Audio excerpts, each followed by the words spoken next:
we'll be there supporting our partners and engaging with community members to find out how they how we can serve them better in this area.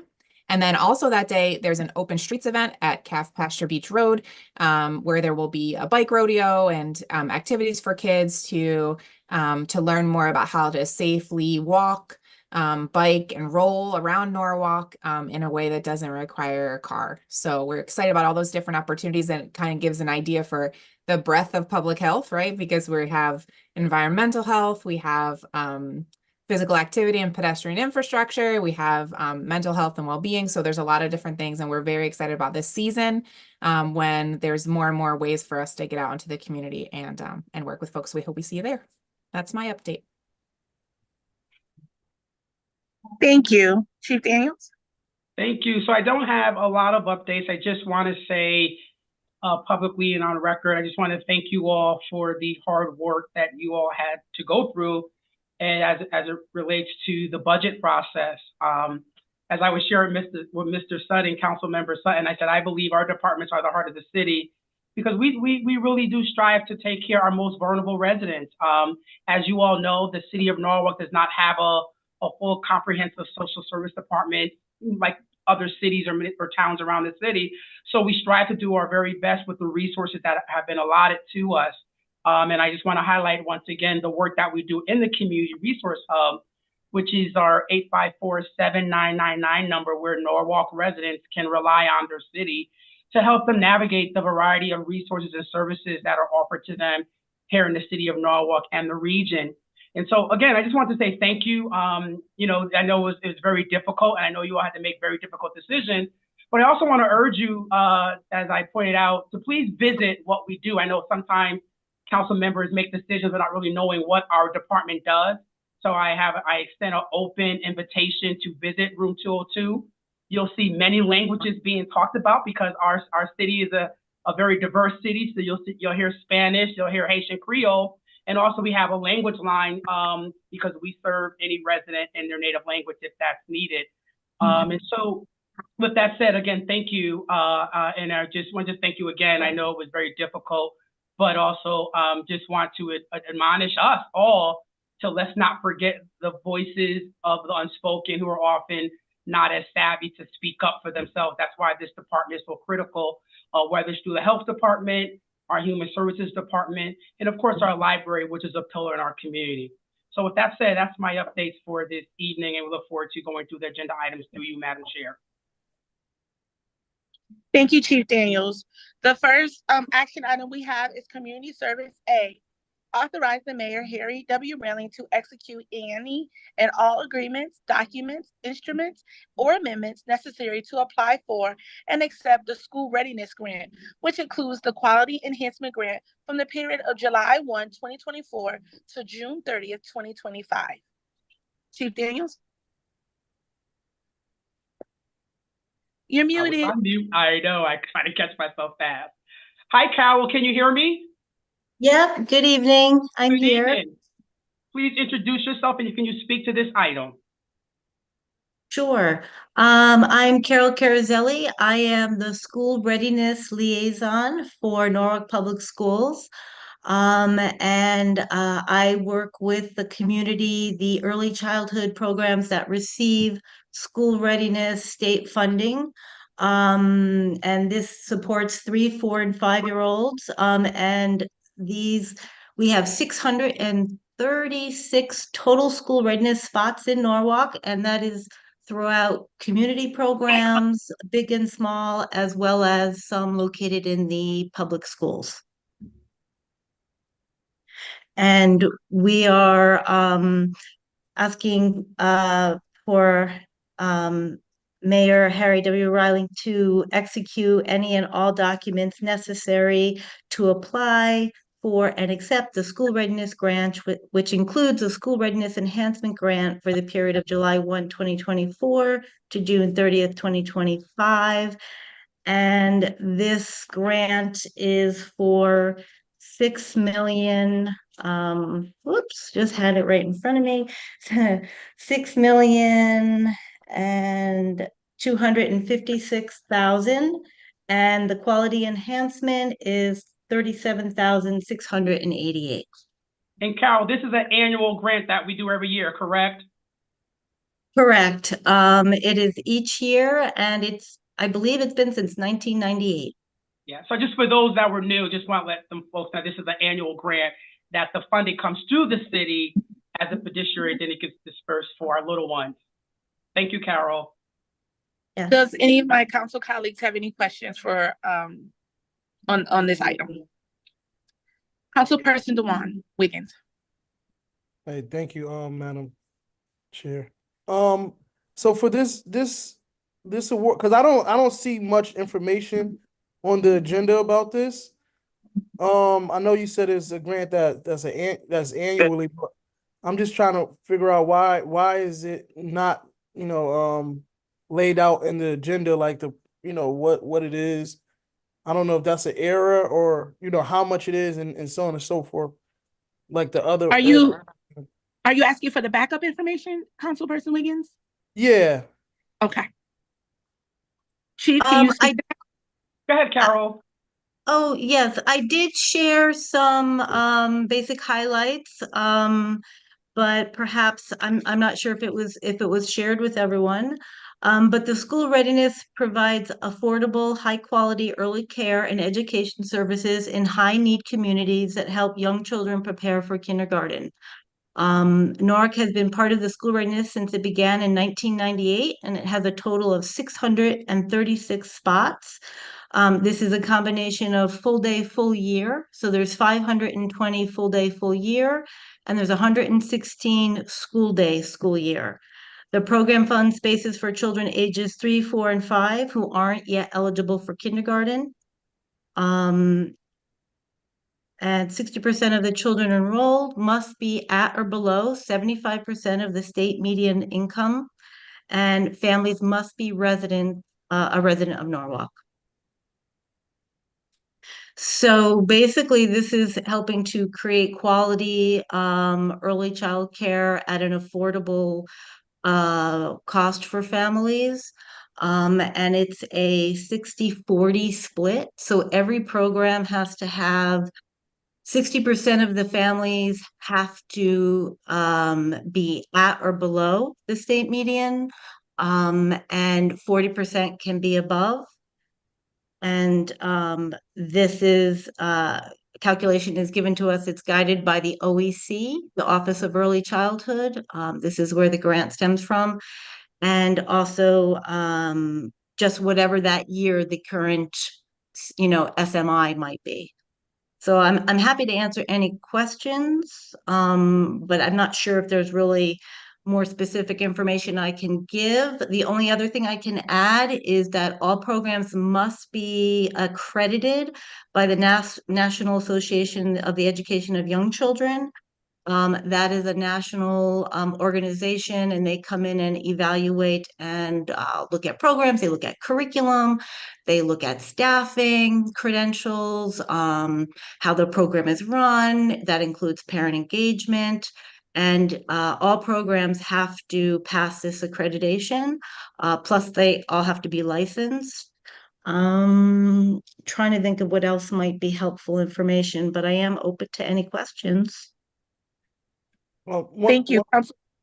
Okay, I'm sorry. I wasn't just. I'm asking that is your question, or did you have any follow-up questions? Yeah, just to follow up. So it says on the agenda it says apply and accept. So you guys have to apply it. Do it comes back, or just once it's here is going to the council, because it says apply and accept. So you guys have to apply, and then we're voting all on that today, the applying and accepting it. All right. No, Right. well, so sorry, ahead, Lamont, if I can jump in. Yeah, no, so there's a process where we have to present it to council because the mayor's signing it. So really what you're approving is for the mayor to sign it. Carol's the one who submits it, and she's actually a Norwalk Public School staff member, and she liaisons with our staff member, Mary Oster. So between the two of them, they monitor the majority of the program in Norwalk and provide technical assistance, training, and really developing the standard of level of care with the Early Childhood Council that's also Norwalk Community Provider. So this grant is routine in the sense that the state lets us know exactly how many slots, they approve the slots, they approve the programming, they do the accreditation, but the paperwork, Carol submits it, but the mayor has to sign it. And so that's what we're approving today. Just to give some clarity to my colleague, as it is stating, we are authorizing the mayor to sign for them to apply and to accept. So you're reading it correctly. You are reading it correctly. Okay. Any other questions on this item? All in favor, can you raise your hand, please? All right. It looks unanimous. Thank you. Item B. Authorize the mayor, Harry W. Railing, to execute any and all agreements, documents, instruments, or amendments to reappoint Family Children Agency, Inc. as the municipal agent for the elderly for the period July 1, 2024 through June 30th, 2025. Fiscal year 25, $163,000. Account noted. Chief Daniels? Great. And Bibi, you want to highlight this? Absolutely. So we talked about it, I think it was 2 meetings ago, Lamond. Yeah, so 2 or 3 meetings ago, we had a full presentation by FCA that outlined some of the data points. And just to reiterate, the services are for the senior case management services in that they help the seniors with rent rebate, they provide social opportunities, they will also refer to internal systems if the senior needs more intensive case management or have any additional needs that that FCA as an agency can provide, and also helps them with the Medicaid transition, answer insurance questions. So it's really a full scope service with the highlighting the rent rebate paperwork. And so we have that contract. Last time, if I remember correctly, the council was happy with the services, as our department is happy with their services and the data that they provided about what they're offering to both the seniors in public housing and the seniors in the community. But we had originally thought to extend it for multi-year contract, but right now, today, in order to not uphold the contract any further, we put the language in to extend it for the year. Any questions? Yes, Councilperson Melissa Murray. Yes, hi. I just have a question for my own education. I support this 100%. So this is just a quick education question. When elderly find themselves unhoused, and they're looking for housing, do we have elderly emergency shelters, or do they go to Open Doors? It's really a question. When I was looking at the Open Doors, is I was wondering, do we have specific for people who have needs at an elderly stage of life? Separate, but in conjunction with my role here, I'm also chair of ODFC, Opening Doors Fairfield County, which is the regional coordinated access network for the sheltering system. The growing senior population that's entering homelessness is something that the system is looking at. There isn't like senior specific beds, but it is a population that the system is looking at to see if we can better accommodate it from a system perspective. What I can say is that the shelters all run independently, and so they have different opportunities for seniors. So some shelters, it's like individual rooms for individual. And then there's the dynamic, if a senior is attached to a multi-generational family, it actually all gets looped into a family unit. And so it's different depending on the situation. But to specifically answer your question, there isn't like a senior bed that's dedicated to seniors. It's just that they're in the designation depending on the dynamics. When the senior becomes homeless, changes what they would qualify for. Gotcha. Thank you. And we'll talk about another time. And Michelle is on, so she can add to it as well, when it's time, Council Member Murray. Oh, thank you. Yeah, what caused the question is I've heard from we have a few senior housing in our district, and we know that from talking to the management there that sometimes situation changes. They're in stable housing, but for whatever reason need to be separated in that population and can't be there anymore, and they're not having runoff space. And so some have asked me about emergency sheltering, or they've set up areas that they consider sort of emergency shelter and have taken them in. And I'm seeing this and going, okay, so Family Children's Agency may be a resource for the families, but maybe something we talk about offline in our meeting, Chief Daniels, because I'd like to hear more about what we're thinking or what can be done. Yeah, I would suggest. Oh, hold sorry, on one Lamont. second. Yeah, but I think what's important is what is city service and then what is a community nonprofit. So we don't run the senior, all the senior service. Those are all independent services. What we do hope to do is advocate and make more visible the needs in our community, and whether that's having the city make some significant investment, working with our nonprofits to help them raise revenue to support these services. And I always like to speak to this because there's the city, Norwalk is unique in that the municipality, the money you all allocate, we don't provide that service.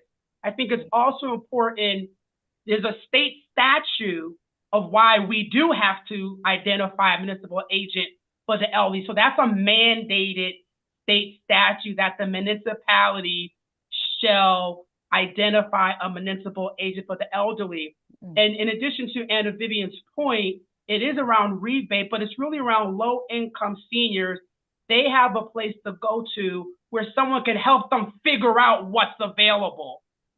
Similar to like our community resource hub, excuse me, this law actually carves out and says, we want the municipality to have someone that specializes in all things seniors.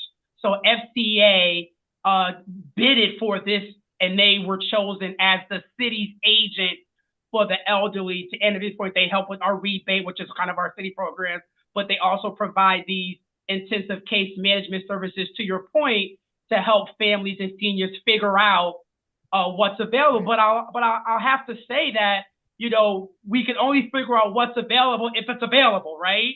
So it's that two-edged sword around helping families. This is where you can go to, but if the resource doesn't exist, then we're stuck, or we have to figure out to be creative or innovative. So I just wanted to highlight that a little bit, if that makes sense.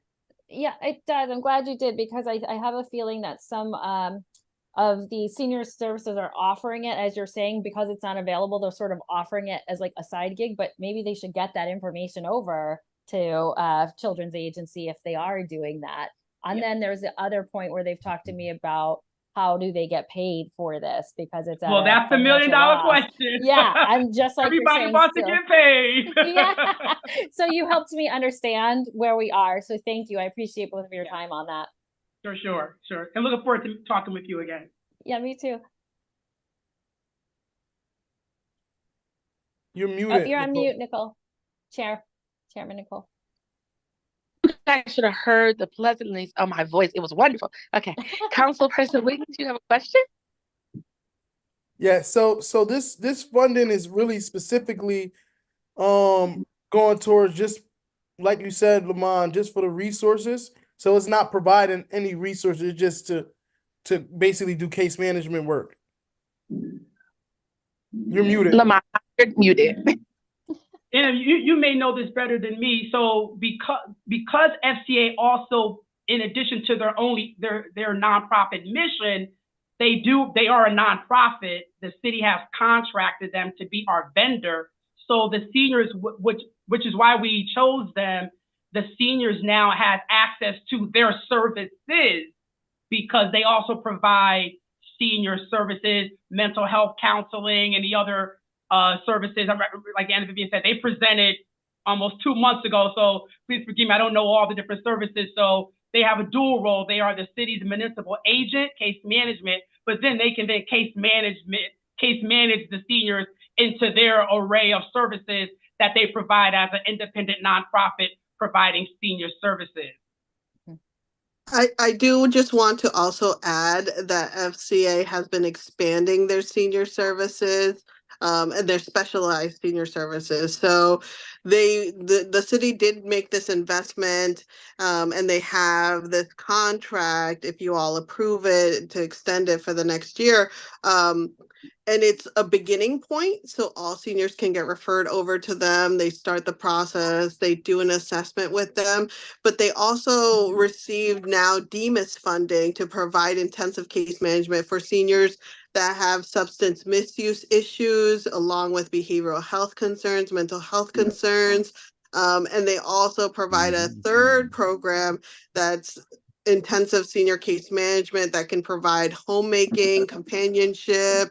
So you can see that this is an entry point, which is one of the really nice things about the city partnering with nonprofits. Instead of providing the direct service, nonprofits can build on that initial city investment to extend their suite and get additional funding sources for services that they see the population needs. So I just wanted to highlight that although we're talking about one funding stream and one suite of services, FCA is doing their due diligence to expand what they're seeing and responding to the senior community and population that they're providing those services to. Do you know, Anna Vivian, are they partnered with other agencies that, like, do they have direct access to what are some of them? I can't even think of them right now. The senior centers. Do you know if they have direct partnerships with them? Yeah, absolutely. So they'll refer over to the senior center and help provide Medicab, set up Medicab transportation. One of the nice things is that FCA had the ability to hire someone who had previously worked at SWACA, which is the Southwestern Agency on Aging. And so she has a real specialty with the regional services as well. And they're also Choice certified, which is the insurance piece that gets really complicated for seniors in the Medicaid, Medicare, and supplemental insurance. So they have a specialty in all of those areas, but they do partner with all of the nonprofits and they continue. So in my role as Director of Human Services, I also host a senior provider meeting where we, as a group, come together and talk about senior related issues. And right now we're building out a system map, and FCA has been a leader in that process because they're so well connected with the other service providers. Okay. Last question. I'm sorry. I'm just I got to get more familiar with this stuff. Absolutely. This funding, and I think this is probably for Lamont. So this is coming from the community service department, this funds? That's why we're here? Yeah, so it's a state mandate. Prior to I was here, it lived somewhere else. Remember, I always want to remind everyone, we're 5 years old, so we're now walking. And so this funding moved under my department, which is why we are presenting it tonight. But this funding has been here for 20 years.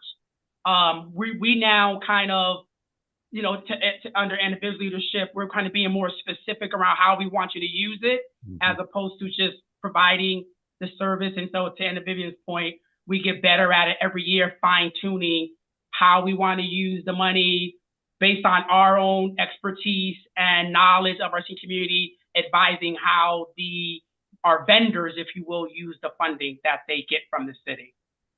Yeah, that's definitely a benefit to have it specifically. Like, you guys can look at the details rather than before it was just kind of like thrown. So that's good. Thank you. You got it. So great questions. It's important for you all to fully understand. So great questions. I'm loving just hearing how how organized you all are on the map and the plan, and because I'm hearing these things in the district. Shout out to Anna Vivian. Yeah, shout out to Anna Vivian, because when she said you have a map of it, I just thought, because I'm hearing all this, like, one senior wants to learn to use the bus and isn't sure how to use the app, and then there's another one with insurance and it's over here. And so when I use the word map, I was thinking that's exactly what I think, because it seems like a big puddle of how do you pull it together. So thank you for all that work. Thank you. Absolutely. So okay, so it's time to vote. All in favor? Madam Chairperson. Oh, Mr. Councilperson Sutton, yes, you have a question? I'm not sure. Can you see me at all on the screen? I can't, but I can hear you. Your video isn't on, Mr. Sutton. I tried to recuse myself by blotting my picture, etc. I'm not sure how you do this because I can't get my picture back now. But I know the item speaks to assigning someone as the agent, but I'm thinking to myself as an elderly, I imagine I'm supposed to recuse myself from voting on this item? No, Mr. Sutton, you do not have to recuse yourself. The only time you would recuse yourself in this particular instance, if you sat on the board of Family and Children's Agency. Okay. All right. Then well, I won't recuse myself. How do I get my picture back? On the bottom of the screen, there should be a camera. You need to hit the camera.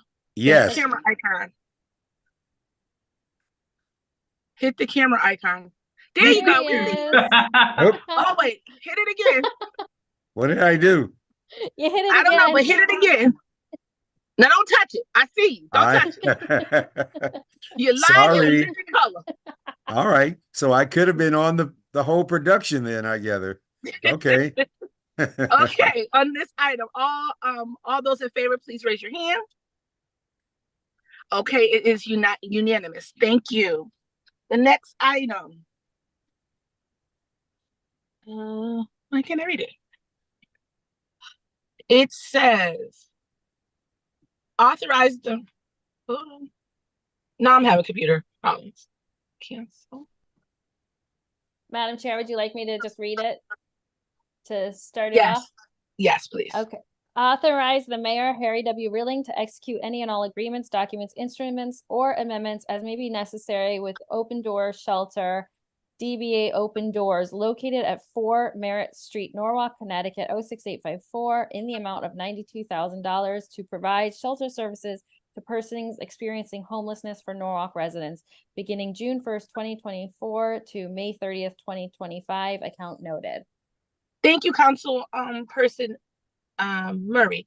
So I just want to say, before we allow the chief and his staff and whoever we have from Open Door Shelter to speak on this, we really need to know that homelessness is an issue, and we want to be able to provide our residents with a safe place as they are figuring out where they're going to land after homelessness.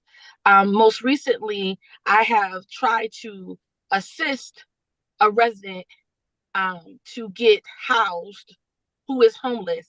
And me and Chief Daniels have had numerous conversations, connecting him to 211, connecting him to navigators, even going to appointments with him.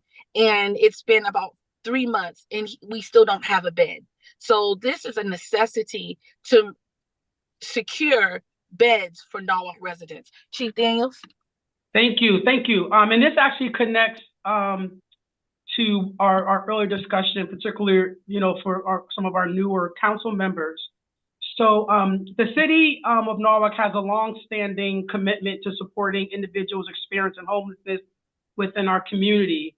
In line with the commitment, the Board of Estimate and Taxation, BET, through the Finance Department prior to my arrival, historically allocated funds, which was called the Social Service Grants Program, to support homeless shelter services. And again, now that I'm here, that line item has now been moved to my department. And so I am proposing to continue that same funding, as Councilmember Ayers pointed out, authorizing the mayor to execute the agreement with Open Door. One of the things that we've done internally, more as an internal department, where the city has historically funded these programs, we have been refining contracts to say, we're still going to give you the money, but we want to be very specific of how you use the funding. And so with this particular funding, and then Michelle can speak to it more, I know Anna Vivian knows this stuff too, that this money secures that when Norwalk residents are seeking shelter, and Michelle could speak to this, but I kind of want to just lay the context, that there's a system now that even for a Norwalk resident, they have to go through this system. This doesn't guarantee them staying in our city. And so while Michelle has always received this funding, we have asked Michelle that we want to target this funding to ensure that to the extent possible, that when a Norwalk resident goes through the system, and if the bed is in Stamford, Westport, Bridgeport, we want to make sure this funding is working diligently to keep them in Norwalk. So again, this is historical funding for 15 years. The funding is now my department. What Anna Vivian and I work to do is look at the funding, but really have honest conversation with the nonprofits that receive funding, but talking about how through our city, through our own kind of strategy, how to best use this money. So in talking with Chair Ayers, we are using this funding to support Norwalk residents to stay in Norwalk. And Madam Chair, through you, Michelle can briefly speak to the work. I think most of us are familiar with them, but definitely she's the executive director to speak to our partnership and how this funding will be helpful for our residents. Good evening, Michelle. Oh, thank you so much for having me. Thank you to the council members, Lavon and Anna Vivian. I think Lavon did such a great job of outlining our request, but I think it's just important to note that Open Doors is the only operating homeless shelter in the city. We serve both individuals and families. We are funded with a mixture of we have federal dollars that flow through the state that I think 20 years ago covered the cost of our shelter. Now cover about 40% of the cost because the numbers really have not increased. The state went through a rebid process in September with results in December, and of the 55 beds that we have, they are only funding 37. Which puts us in a challenging spot because it is the most expensive cost per client program that we operate because of the 24/7 nature of the program. And so we're really, we have received funds, right, from the city. As Luan said, long outlasting both he and I. I predate him, I think, by a handful of months here in Norwalk. Because this is a community issue. This is something we have always worked collaboratively on to address the needs of this community. We're very committed to the Norwalk residents and making sure that they have access, but the state funding does require us to go through a certain process. Because they are now only covering 37 of our 55 beds, this allows us the opportunity to kind of hold 8 beds specifically for Norwalk residents, so that we can always ensure that we are prioritizing the people who live in this community, that they can be sheltered in their own community, because it is such a disruption, for individuals, certainly, but primarily, I will say, families to be, moved out of the city in which they were living when they are sheltered, and then hope to be rehoused back in the community in which they came from. But, it can be very challenging for people. So we would deeply appreciate this, continuing collaboration between our two entities to meet the needs of these residents. Thank you so much, Michelle. Back to Madam Chair. Thank you, Chief. I have a question before I receive any other questions from my colleagues. Michelle, can you enlighten us? I know this will allow for 8 beds, but on an average monthly, you don't have to go too deep. How many Norwalk residents use the shelter in a month? Is 8 enough? I'm sure it's not. but can you give us It's some? not. I'll take more money. Yeah, it's not. I tried to be kind. You know, but you set yourself up for that. Yeah. I I'm would, curious. it definitely ebbs and flows, right? And I will say, particularly on the family side, because there are so few family beds. And historically, families actually were the population that we were coming closest to ending family homelessness. Unfortunately, the last few years economically, I think, have driven a tremendous amount of families out, unfortunately, into the experience of homelessness, but doubled up as well. And so, I would say probably, I think somewhere around like 10 to 15 on average of our individual beds, right? Families, again, I wouldn't want to put a number on because it really does ebb and flow depending. The families tend to stay a little bit longer in shelter because there are less housing resources for them, as there are individuals. So it's a little bit more challenging to find a good opportunity. Although I will give kudos to our Norwalk Housing Authority, who has created a lot of opportunities for families in particular experiencing homelessness to be rehoused back in Norwalk, because predating Soundview Landing in particular, majoritively families were being housed in Bridgeport because they had the most amount of units. So it's really been such a blessing to have these continual, and every time they develop something new. Thank you so much for that information, Michelle. Are there any other questions from my colleagues? I don't have a question, but I would like to commend you all because I think it's extremely important to really like focus on keeping our families in Norwalk, because we know there's a surge of pushing families out, but the efforts in really keeping these families in Norwalk is pretty cool, because I'm pretty sure most people want to stay in a city like this and they don't want to go get pushed to other cities. So I think it's extremely important. I think hopefully we can get more money to kind of like, advocate for that, and all this new development. Hopefully you guys could partner with individuals from these new developments to, set aside housing specifically for this type of initiative. Yeah, we're trying. Yeah, no, but I totally agree with you. I mean, I think Norwalk is a phenomenal city, and people deserve to be able to live in the city in which they grew up. Their families have lived here generationally, and we can see the difference in school outcomes, as they're pushed into other communities, and they're not positive. And so we want our families to be able to stay here. We want our individuals to stay here. We want, everyone who wants to live in the city to be able to succeed here.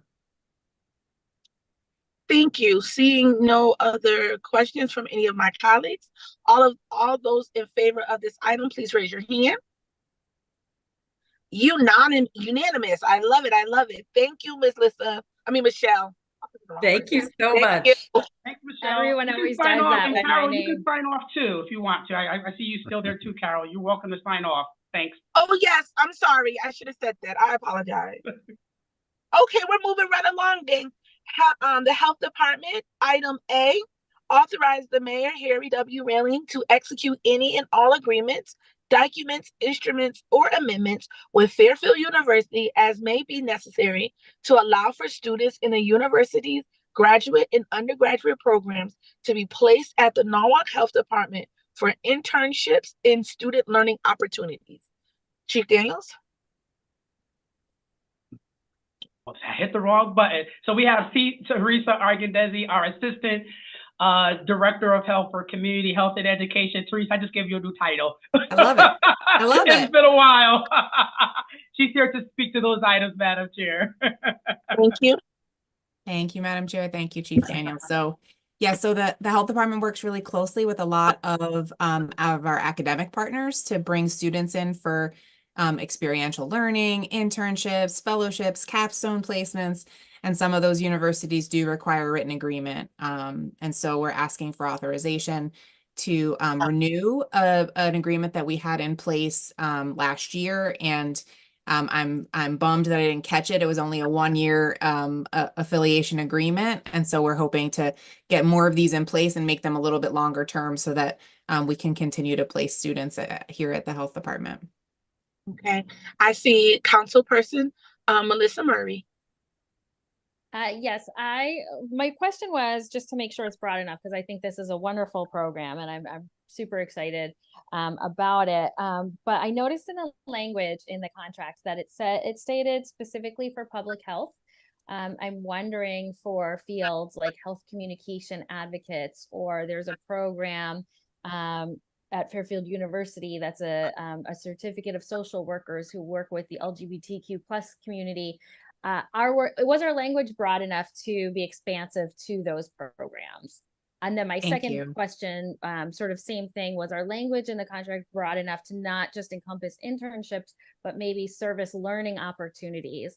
And so you're shaking your head, so I'm assuming you know. No, thank you for that. It's a great question. And again, we love to streamline this effort and make it all encompassing. Just so you know, the language that is in your packet is the template that Fairfield University uses. And so typically we'll defer to the university's contract, and then our legal, the corporation counsel will work with them to modify it to fit the city's needs. But we can definitely ask them if we can make it a more general to include different students. We know there's some, we have an affiliation with one university that requires a different agreement for their nursing program than they do for their public health program. And then we have another university that has a very broad and less specific language. So it really is about working with that academic partner, but we can definitely bring that back and ask them if that's something that we can do to broaden it so that other departments can bring those folks in too. Wonderful. And then my follow-up question, I was partly also thinking about us. I don't know. I know in New York City internships are paid. Are they paid here in Connecticut? Okay. It Because I know our depends. service learning depends. classes are not paid, which is Yeah. probably why they use the word term service learning. And I wanted to make sure it was broad enough for us to be able to capitalize on all those opportunities.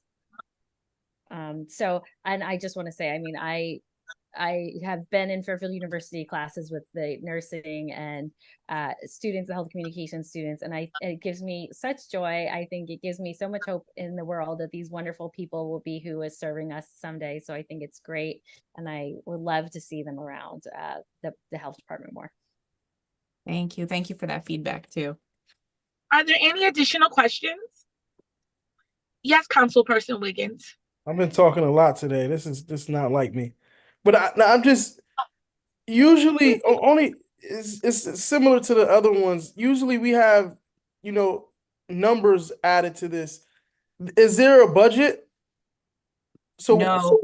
No, there's no funds needed or exchanged anyway. It's just a affiliation agreement to allow the student to work offsite or to have an experience offsite placed within our organization. So it sets the framework and the expectations for what this host site is meant to do and how they protect their student and give them a good experience. And then how the university makes sure that they provide the same guidance and structure for the student so that the health department or other host sites would get the good guidance for their student. Okay. And Thank you. just for a point of clarification, Councilperson Wiggins, at the collegiate level, most internships, there is no exchange. You might do it for credits, or it might be a requirement. I know because we're in the same field. We use internships with the high schoolers and we pay them. But on the collegiate level, there's maybe can be paid, but it's not as common as we may think. Okay. Hearing or seeing no other questions, all in favor, raise your hand. Unanimous, great.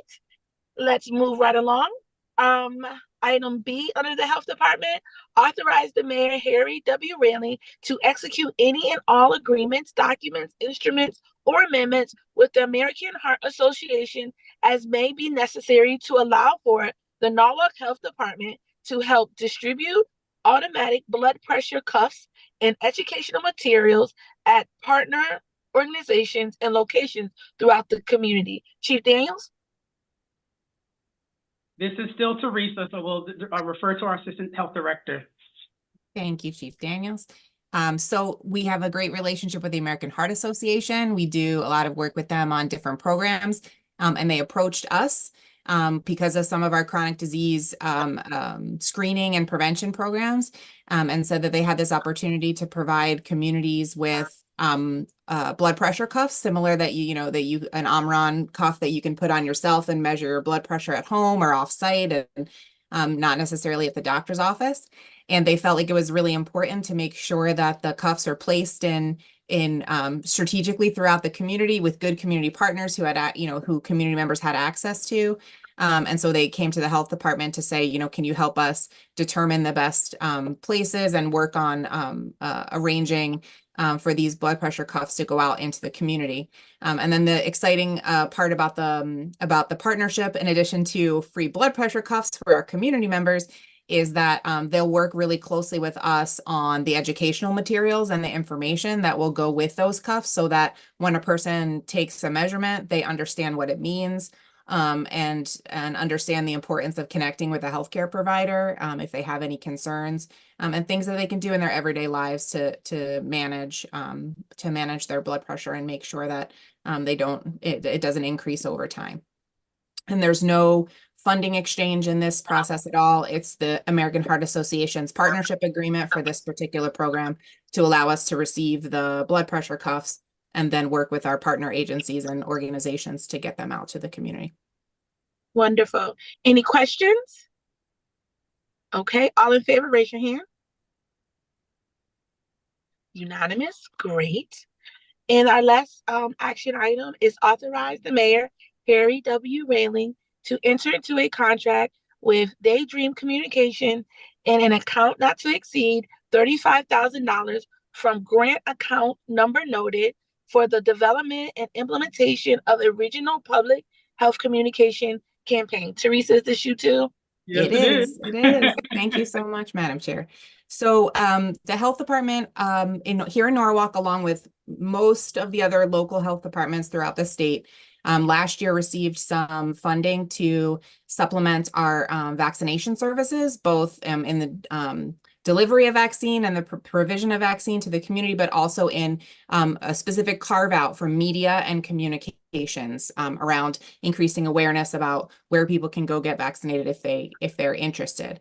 And so because our towns are so close together and we know our residents drive from one town to eat dinner in another town or to work in a third town, many of the health departments kind of got together and said, we all have this funding allocation for communication. And we know from a health communication standpoint, the importance of a unified message, and that people need to see a message multiple times for it to really register with them and for them to recognize it and act on it. And so wouldn't it be great if we could all join forces and create a campaign that would be recognizable and unified across our region? And so several health departments, I think we're up to 8 now in Region 1, have decided to join forces and hire the same firm to do the campaign across the region.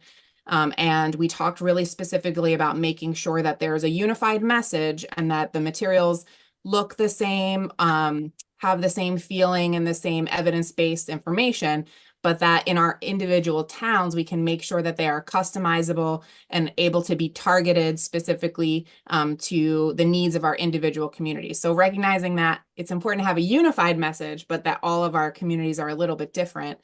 We wanted that flexibility to be able to do that, to have the best of both worlds. And so the health departments that were interested in collaborating spoke to a couple different firms and decided that this firm had the best options for us for a pretty complicated and regional campaign. And so in order for Norwalk to be able to participate in this regional effort and kind of leverage our small piece of the funding to a larger campaign, we would need to work with that same agency. And so that's why we're here today. Thank you. Are there any questions? Councilperson Melissa Murray? I'm sorry, and this is going to be vaccination messaging, correct? Yes. So I think this is wonderful. And I think that there's probably other priorities that you could think of messaging you might need down the line. Is there plans for, other health priorities besides just vaccination? Because this is such a great program. Yeah, we really hope so. I mean, this is a great opportunity to engage with community members and hear from them about what information they're looking for, where they get their information, what messages resonate the most with them, and then we can also apply that to a lot of other health topics as well. Hopefully, we'll get additional continued funding for those other health topics as well. Fantastic. And is there any money to do this in a few different languages, or is it just the what are we Yes. looking at? Yeah. Yeah, so we definitely talk to the agencies about different languages, not only multilingual, but multicultural, right? So we want to make sure that the images, that the people, that they're culturally appropriate considering, our different communities. So we're definitely, Spanish and Haitian Creole, we've already elevated to the level where the agency has said they're on board with that. There's some of the other, it's interesting, some of the other towns in our area, in the region have asked for other languages. And so we're very fortunate that the agencies involved, are able to provide those services. But that was one of our first questions in the conversation. And what is this going on? Is this all social media, or is it like billboard? Like, I think the specifics are yet to be Okay. confirmed, but there will be a social media component. We expect there to be display ad component, whether it's billboards or bus wraps or bus shelter posters, that sort of thing. And we're hoping there will also be some earned media as well. So newspaper, journalism, that sort of thing. I think it's wonderful. Thank you so much. Thank you. Any other questions? Hearing and seeing none, all in favor, raise your hand. Unanimous. Great. May I have a motion to adjourn? Oh, Councilperson Wiggins gave a I motion see to that. adjourn. Thank you guys for your time Listen, tonight. thank you all so I much never tonight. get the Thank you so honor. much. But you got it tonight. There you I go. got it tonight. Thank you Everyone for be your well. support. Have a great evening, everyone.